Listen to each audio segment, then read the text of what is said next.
1월 20일 법률방송 로투데이 시작하겠습니다. 오늘 1월 20일은 작년 1월 20일 우리나라에서 코로나19 확진자가 나온 지 꼭 1년이 되는 날입니다. 코로나 1년, 많은 것이 바뀌었고 많은 사람들이 힘들어했습니다. 그중에서도 코로나 사태의 직격탄을 맞은 사람들이 있습니다. 바로 거리두기와 집합 금지 명령으로 수입이 뚝 끊긴 자영업자들인데요. 오늘 로투데이는 코로나 1년 자영업자의 눈물에 대해 얘기해 보겠습니다. 먼저 서울에서 노래방을 운영하는 한 부부의 얘기를 들어봤습니다. 장한지 기자입니다. 서울 관악구의 한 노래방. 무슨 일인지 노래방 기계를 다 뜯어놨습니다. 뜯어낸 노래방 기계가 있던 자리엔 배선이 어지럽게 얽혀 있습니다. 저는 지금 노래방 안에 들어와 있습니다. 코로나 장기화와 집합금지 기간 동안 수도관이 동파되어서 이렇게 한창 공사가 진행 중입니다. 수도관이 터져 물이 새면서 이렇게 노래방 기기도 망가진 상태입니다. 사회적 거리두기에 따른 집합 제한으로 영업이 중단된 사이 노래방에 딸린 화장실 배관이 얼어 동파되면서 노래방 기계도 덩달아 망가진 겁니다. 배관은 지금 동파가 돼서 지금 4-5군데가 다 터졌어요. 영업을 계속 지속적으로 하게 되면 물을 사용하고 관리가 되고 또 여기 난방도 틀고 하기 때문에 이제 그런 건 좀 터지는 건 없는데 이 가게 내가 10년을 영업했는데 한 번도 그 터진 적이 없었어요. 다 그렇게 동파된 거예요. 다 터진 거예요. 터진 건 화장실 배관만이 아닙니다. 코로나 1년, 유 씨의 속도 썩을 대로 썩어 문드러져 다 터지기 일보 직전입니다. 꼭 집합금지 명령이 아니어도 노래방이 무슨 코로나 전파의 숙주처럼 지목되면서 지난 1년을 사실상 개점 휴업 상태로 보냈습니다. 코로나 그 단계 급합 전지기 때문에 모이지도 못하잖아요. 동네 분들도 그 부부간에 가족도 잘 안 모이는데 저 그런 상황인데 대면을 못하니까 예류상은 저희 집뿐이 아니에요. 다 그래 전체적인 거고 전반적인 거고. 코로나 방역 지침도 따를 수 있지만 노래방 하는 게 죄도 아니고 어쨌든 먹고 살게는 해줘야 하는 것 아니냐는 게 유 씨의 하소연입니다. 유흥업소라는 게 전반적으로 이렇게 좀 한 색깔로만 보지 말고 일본 소상공인들 조그만하게 방 2-3개씩 가지고 하는데 그 뭐에 얼마나 모이겠습니까? 보지도 안 하고 그냥 무전 앞만 보고 이렇게 달려가시는 것 같아요. 진짜. 유 씨의 아내 김은실 씨는 수입이 끊겨 노래방 임대료를 몇 달째 내지 못하고 있다며 겨우겨우 말 그대로 입에 풀칠만 하는 상황이라고 말합니다. 우리가 거기가 네. 임대료가 396만 원이에요. 이렇게 문을 닫으란 거는 우리가 뭐 나라에 협조하는 건 당연히 해야죠. 나라가 있어야 우리도 있는 건데 먹고 사는 거는 그동안에 어떻게 썼든지 뭐 버는 걸로 까먹고 뭐 산다 해도 임대료가 요새는 너무 비싸니까.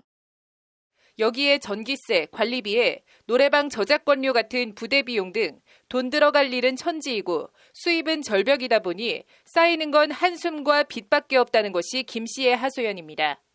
생돈 빚이잖아요. 그런데 전기세는 전기세대로 나오죠. 관리비 같은 거 뭐 그런 거 특히 저장료요. 네네. 그거는 저작협회에서 노래를 안 부르는데 왜 저작료를 내야 되는지 노래방들이 수십 번 안 그래도 지금 이중고로 겪고 있는데 그 충당금은 제가 지금 이번에 융자 내갖고 지금 거기 충당하고 있죠. 우리 같은 가게는 그렇다고 가게를 접고 폐업할 수도 없습니다. 임대 계약 기간이 남아 가게를 접어도 임대료는 임대료대로 계속 나가야 되고 무엇보다 노래방 시설비로 융자를 받아 1억 7천만 원을 투자했는데 여기서 그냥 손을 털고 나가면 한 푼도 건질 수 없기 때문입니다. 지금 거기 자체에서 그 사업자 자금으로 해갖고 1억 7천인가 융자가 있단 말이에요. 공사하고 하느라고. 그를 권리금도 하나도 못 받게 주인은 못 팔아먹게 하지. 울며 겨자 먹기식으로. 그렇다고 보증금만 빼나오긴 너무 억울하고. 지금 같은 코로나 시국에 노래방을 하겠다는 사람을 찾아 넘겨줄 수도 없고 가게를 접을 수도 없고 어디로 가야 할지 어떻게 해야 할지 그야말로 한 치 앞도 보이지 않는 캄캄한 낭떠러지 앞에 놓여 있는 것만 같은 상황. 유 씨 부부는 동파에 얼어터진 화장실과 뜯어낸 노래방 기계가 꼭 자신들을 보는 것 같아 그저 안타깝고 쓸쓸할 뿐입니다. 지금도 마무리는 안 됐어요. 예, 진행하고 있는데 참 네. 어렵습니다. 네. 지난해 폐업한 노래방은 모두 2,137곳. 금융위기 직전이었던 2007년 2,460곳 이후 13년 만에 최고치로 대한민국 어디에선가는 하루 6곳 가까운 노래방이 눈물의 폐업을 했습니다. 법률방송 장한지입니다. 네, 코로나 1년 자영업자의 눈물. 앞서 생존의 절벽 끝에 내몰린 노래방을 운영하는 부부의 사연을 전해드렸는데요. 이게 비단 이 노래방 부부만의 얘기는 아닐 겁니다. 그런데 자영업자들을 더 힘 빠지고 맥 풀리게 만드는 게 있습니다. 언제 끝날지 기약할 수 없는 코로나 위기 속 형평성 논란입니다. 어떤 논란과 문제인지 계속해서 장한지 기자가 전해드립니다. 굵은 눈발이 휘날리는 날 서울 마포구의 한 맥주 전문점. 대낮이지만 조명을 켜지 않는 호프집이 횡한 게 왠지 을씨년스럽기까지 합니다. 아무래도 매출이 이제 급감하니까 영업 제한을 하기 전에는 그래도 현재 평균 매출이 한 50% 정도 이렇게 줄어들었는데 영업 제한을 9시까지 하다 보니까 매출이 완전히 10분의 1 그 이상으로 줄어가지고 문을 여나 안 여나 이제. 안 그래도 힘들고 어려운데 한시를 더 맥빠지게 하는 게 있습니다. 새 희망자금이라고 불리는 자영업자 긴급재난지원금 대상에서 한시는 빠진 겁니다. 새 희망자금은 연매출 4억 이하 자영업자만 해당되는데 매출액 기준이 2019년입니다. 2020년 개점 휴업 상태로 돈을 다 까먹고 적자를 본 건 마찬가지인데 규모가 있어서 오히려 더 큰 손해를 보고 있는데 코로나 사태 전해의 매출이 얼마였다고 지원 대상에서 제외하는 건 말이 안 된다고 한시는 목소리를 높입니다. 가장 힘든 업소는 사실은 거기 해당이 안 돼요. 따지고 보면은. 배달업소 이런 게 많이 해당되는데 그런 데는 전혀 피해는 없고 오히려 그 수혜를 입은 그런 업소라고 볼 수 있죠. 그렇다 따라서 내가 뭐 이렇게 소규모 업소를 폄훼하는 그런 건 아니고 좀 현장 실상하고는 많이 불평등하다. 호프집에서 9시 이후 영업 제한 조치는 사실상 영업 금지나 마찬가지.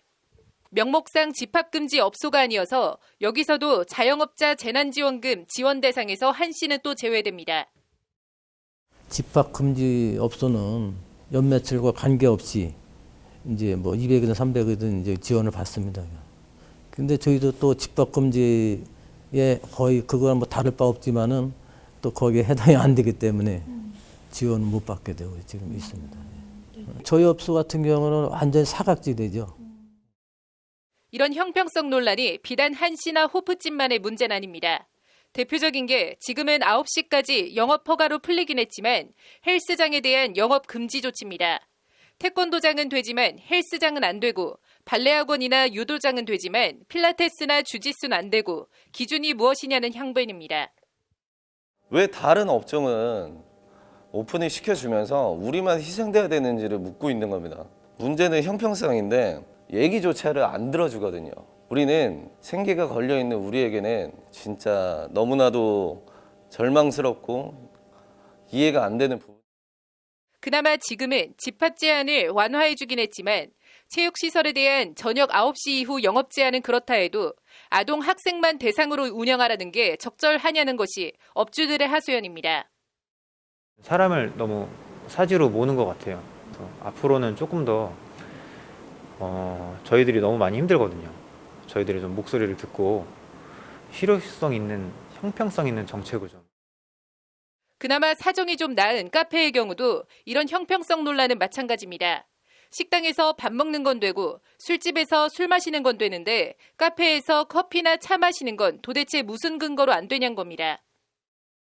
영업을 못한 사장님들 입장에서는 되게 억울해 하셨죠. 지금 일단 대부분의 사장님들은 저희가 매장을 비워놓고 거리로 뛰쳐나갔던 이유 중에 하나가 뭐 식당과 술집과 형평성을 맞춰달라 이거기 때문에. 코로나라는 일찍이 겪어보지 못한 길고도 어두운 터널. 암울하죠. 뭐 어떻게 멘붕이 왔다 할까 뭐 좀 그런 상태이지. 진짜 너무나도 절망스럽고 이해가 안 되는. 참 네. 어렵습니다. 살기. 네네, 알겠습니다. 자신들의 목소리를 들어달라는 것이, 생색내기 말고 살 수 있게 해달라는 것이 코로나로 생존의 절벽 끝에 내몰린 자영업자들의 한결같은 바람입니다. 이런 결과는 정부의 어떤 그 탁상 행정의 그 결과로밖에 볼 수 없습니다. 그건. 현장의 실상과는 전혀 다른 게 돼 있습니다. 현실이. 그것만큼은 정부에서도 조금 더 현장의 그 목소리를 받아들여 가지고. 법률방송 장은지입니다. 코로나 1년 자영업자의 눈물, 앞선 두 리포트에서 말 그대로 하루하루 생존 절벽에 내몰리고 있는 자영업자들의 현실에 대해 전해드렸는데요. 견디다 못한 자영업자들이 국가를 상대로 법적 대응에 나서고 있습니다. 손해배상 소송 청구나 헌법 소원을 제기하고 나선 건데, 법적인 이슈와 쟁점은 어떻게 되는지, 다른 나라는 어떻게 하고 있는지 이어서 장한지 기자의 리포트 계속 보시겠습니다. 카페는 크게 세 유형으로 나눌 수 있습니다. 매장 내에서 커피나 음료를 소비하는 홀 영업 카페, 커피를 들고 가는 테이크아웃 전문점, 그리고 음식점으로 분류되는 이른바 브런치 카페, 이렇게 세 종류입니다. 이 가운데 코로나 영업 제한 조치 직격탄을 맞은 건 홀 영업 카페입니다. 홀 영업 중심의 카페는 오픈서부터 마감까지 영업을 아예 못했었고요. 그리고 테이크아웃 전문점 같은 경우에는 호황 아닌 호황을 그리고 브런치 카페는 식당과 동일하게 9시까지 영업을. 때문에 전통적인 홀 영업 카페를 중심으로 임대료 등 누적되는 적자를 견디지 못하고 폐업하는 카페들도 속출하고 있습니다. 서울 강남역 부근에 있는 홀 영업 방식의 한 카페입니다. 유동인구가 많은 상권에 자리 잡고 있고 내부가 널찍해서 손님들의 발걸음이 끊이지 않았던 곳입니다. 정부의 영업 제한 조치로 모든 테이블과 의자, 소파들을 정리한 채 영업을 이어가다 끝내 버티지 못하고 가게를 접었습니다. 근근히 영업을 이어가고 있는 카페도 언제 가게를 접게 될지 몰라 일이 손에 안 잡히고 불안하기는 마찬가지입니다. 이에 전국의 카페 사장들이 모인 전국 카페 사장 연합회가 정부를 상대로 집단 손해배상 소송을 제기하는 실력 행사에 나섰습니다. 밥집, 술집은 되는데 카페는 왜 안 되는지 그 기준도 자의적이고, 무엇보다 재산권을 제한하려면 헌법 제23조에 따라 적절한 보상을 해달라는 것이 이들의 주장입니다.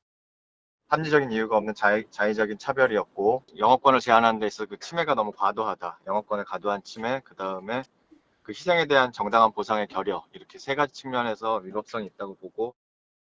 손해배상 청구 소송과 별도로 정부의 영업 제한 조치에 대한 헌법 소원도 헌법재판소에 제기됐습니다. 헌법 소원 청구 당사자로는 호프집과 PC방 등을 운영하는 자영업자들이 참여했고, 참여연대 민생희망본부와 민변민생경제위원회 등에서 법률 대리를 자임했습니다. 코로나 확산을 막기 위한 영업 제한이나 금지에 따른 손실 보상에 대한 아무런 근거 조항이 없어 재산권 등 기본권을 침해당하고 있다는 것이 청구인들의 주장입니다. 그 기간 동안 영업 제한하는 기간 동안 줄어든 매출액 또는 그 매출액의 일정 비율을 손실보상으로 지급할 필요가 있다는 것이죠. 거기랑 비교해보면 평등 원칙을 위반했다. 평등권을 침해했다. 실례로 감염병 예방법은 어로의 사용을 제한하거나 금지하는 경우 손실보상 규정을 두고 있고, 가축 전염병 예방법에도 각종 제한 명령에 따른 보상 규정이 마련되어 있습니다. 코로나가 전대미문의 사태이긴 하지만 이렇게 1년이 넘어가도록 언제 끝날지도 모르는 상황에서 일상적으로 재산권을 제한하면서 손실보상 규정을 마련하지 않는 건 정부나 국회가 해야 할 일을 하지 않는 이른바 행정부작위 또는 입법부작위에 따른 입법 미비라는 겁니다. 헌법재판소에서 이게 위헌 판단한다면은 이제 뭐 헌법 불합치 결정이 나오겠죠. 제한하면서 보상 규정을 안 둔 거니까 언제 시한까지 입법을 하라는 취지의 헌법 불합치 결정을 하지 않을까 싶습니다. 압도적 코로나 대국이라는 오명을 받고 있는 미국에서도 정부의 이런저런 지원에도 불구하고 자영업자들의 소송이 줄을 잇고 있습니다. 지원이 충분치 않다라고 판단을 하여서 이에 대해서 수용조치 철회, 다시 말해서 강제 폐쇄 정책 철회나 이에 대한 철회 기조를 유지할 경우에는 적절한 보상을 해달라는 손해배상 청구 소송을 각 주별로 다양하게 지금 일어나. 일본의 경우는 일단 우리처럼 정부가 자영업자들의 영업 제한을 일률적으로 강제하지 않고 말 그대로 요청을 하고 있을 뿐입니다. 그렇기 때문에 요청에 응하지 않더라도 별다른 제재를 받지 않고 영업을 할 수 있고 요청을 수용하면 음식점의 경우 하루 최대 6만 엔, 우리 돈으로 60만 원가량의 협력금이 지급됩니다. 다만 요청에 응한 음식점에 대해서는 동경도의 경우입니다. 동경도의 경우에는 하루에 일본 통화로 6만 엔의 협력금을 영업 제한에 따른 재산권 침해에 대한 적절한 보상은 시혜가 아닌 당연히 받아야 할 정당한 권리라는 겁니다. 지푸라기라도 잡는 심정으로는 손해배상과 헌법 소원, 코로나 직격탄을 맞은 자영업자들의 한숨과 절망의 눈물을 닦아줄 수 있는 법 규정과 정책 마련, 시행이 시급해 보입니다.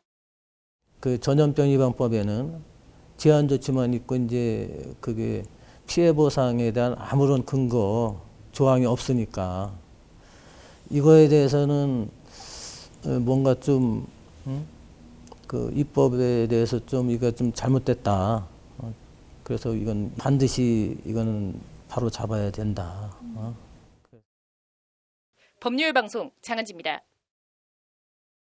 이어서 법조계 소식 전해드리겠습니다. 김창룡 경찰청장이 모든 아동학대 신고는 경찰서장이 초동 조치부터 종결 과정까지 지휘 감독하고 사후보 지원 조치까지 확인하도록 하겠다고 밝혔습니다. 현대차 제네시스 차량을 감수하면서 고의로 차량을 훼손했다가 적발되자 유튜브 채널에서 공익제보자 행세를 한 협력업체 40대 직원에게 1심에서 징역 1년 4개월 실형이 선고됐습니다.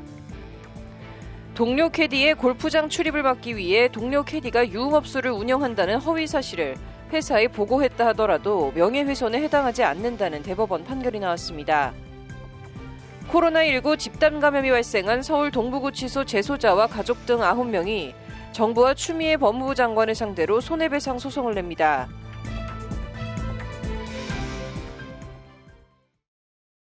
(1월 20일) 법률방송 로투데이 마치겠습니다. 시청해 주셔서 감사합니다.